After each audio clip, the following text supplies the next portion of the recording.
बिस्मिल्लाहिर्रहमानिर्रहीम। अस्सलामुअलैकुम दोस्तों, मैं हूं चौधरी नदीम और आप देख रहे हैं मुकड़ा पंजाब। आइए आज फिर निकलते हैं पंजाब की खूबसूरती, देहाती जिंदगी और यादगार लम्हों के एक नए सफर पर। तो दोस्तों, देर किस बात की, चलते हैं आज की नई मंजिल की तरफ सिर्फ मुकड़ा पंजाब के साथ। आज हम निकले हैं एक नए सफर पर। देखते हैं रास्ते में क्या क्या दिलचस्प चीज़ें मिलती हैं। लो जी जनाब, गाइयां दे मालक जेडे है जी वो साडे कोल खड़ोते है। इन्हां नूं पुछदे हैं, हाँ जी जनाब, तुसीं कित्थों तुरे हो? कौन है ये लोग? कहाँ से आते हैं ये? बावल नगर। ਉੱਚੀ बोल जरा। बावल नगर ਤੇ ਇਹ ਇਦਾਂ ਹੀ ਰਾਵਾਂ ਦੇ ਵਿੱਚ ਤੁਸੀਂ ਚਾਰਦੇ ਹੁੰਦੇ ਮੱਝਾਂ ਗਾਵਾਂ ਨੂੰ, ਬਲਕਿ ਮੱਝਾਂ ਤਾਂ ਨਹੀਂ ਗਾਈਆਂ ਹੀ ਆ ਤੁਹਾਡੇ ਕੋਲ।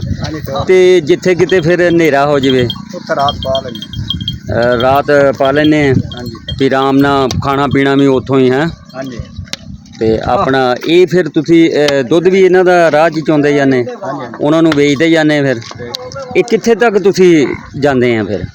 ਅਸੀਂ ਖਾਨੇਵਾਲ ਤੇ ਵਗ ਜਾਂਦੇ ਹਾਂ, ਫੈਸਲਾਬਾਦ ਤੇ ਵਗ ਜਾਂਦੇ ਹਾਂ। ਅੱਛਾ, ਇਹ ਯਾਨੀ ਕਿ ਟੁਰੇ ਹੀ ਰਹਿੰਦੇ ਹੁੰਦੇ ਤੁਸੀਂ? ਤੁਰੇ ਰਹਿੰਦੇ। ਵਾਹ ਵੀ ਵਾਹ, ਬੜਾ ਅਜੀਬ ਜਿਹਾ ਹਿਸਾਬ ਆ ਯਾਰ। ਅੱਛਾ, ਇਹ ਯਾਨੀ ਕਿ ਸਦਾ ਬਹਾਰ ਤੁਹਾਡੇ ਵਡੇਰੇ ਵੀ ਜਿਹੜੇ ਆ ਇਦਾਂ ਹੀ ਕਰਦੇ ਸੀਗੇ, ਐਵੇਂ ਟੁਰਦੇ। ਗਾਈਆਂ ਚਰਾਉਣੀਆਂ ਤੇ ਤੁਰੇ ਜਾਣਾ, ਤੇ ਇਹਦੇ ਨਾਲ ਸਹੀ ਬਣ ਜਾਂਦਾ ਸਾਰਾ ਹਿਸਾਬ? ਹਾਂਜੀ, ਮਤਲਬ ਤੁਹਾਡੀ ਰੋਜ਼ਗਾਰੀ ਜਿਹੜੀ ਆ ਉਸ ਰੋਜ਼ਗਾਰੀ ਇਹ ਕਿ ਸਾਡਾ ਇਲਾਕਾ ਕੌੜਾ ਪਾਣੀ ਦਾ। ਅੱਛਾ ਅੱਛਾ, ਉਧਰ ਇਲਾਕਾ ਜਿਹੜਾ ਤਲੇ ਦਾ ਪਾਣੀ ਕੌੜਾ, ਤਲੇ ਦਾ ਪਾਣੀ ਕੌੜਾ ਹੈ ਨਾ, ਰਾਠ ਤੇ ਵਗਦੀ, ਰਾਠ ਤੇ ਸੁੱਕੀ ਰਹਿੰਦੀ। ਇਹ ਫਿਰ ਤੁਸੀਂ ਜਿਹੜੀਆਂ ਲੋਕਾਂ ਦੀਆਂ ਫਸਲਾਂ ਹੋਣਗੀਆਂ ਉਹਨਾਂ ਦਾ ਵੀ ਖਿਆਲ ਰੱਖਦੇ ਹੋਵੋਗੇ?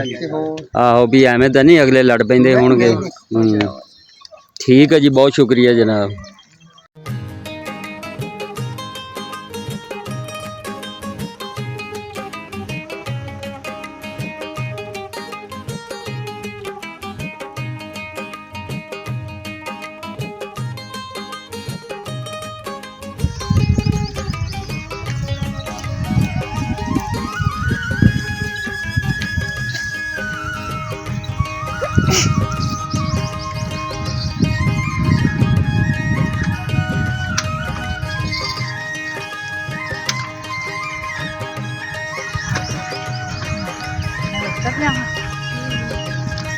ਆ ਯਾਰ ਹੁੱਕਾ ਤਾਂ ਅੱਗੇ ਲਿਆ ਯਾਰ।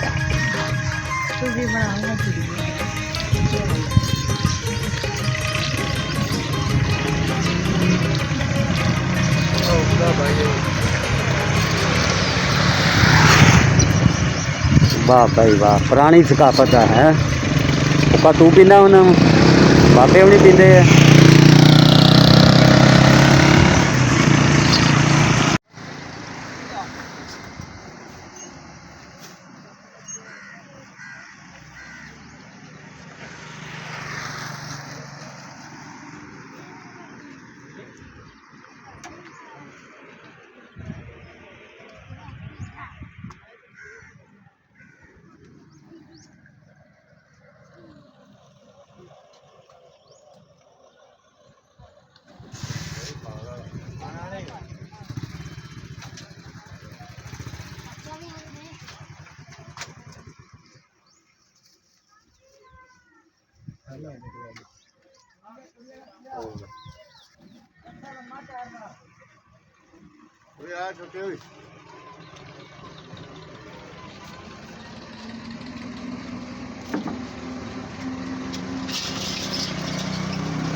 पूरे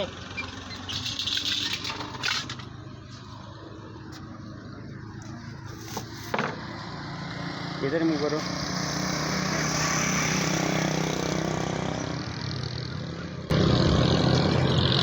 बदल बड़ा उठा खड़ोता जी इधरों अज फिर।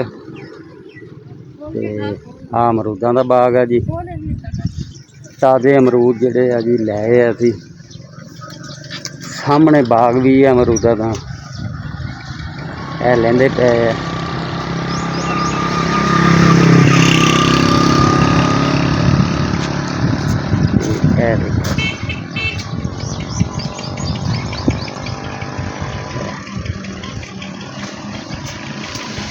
ਕਾਵੇ ਲੈਂਦੇ ਪਏ ਨੇ।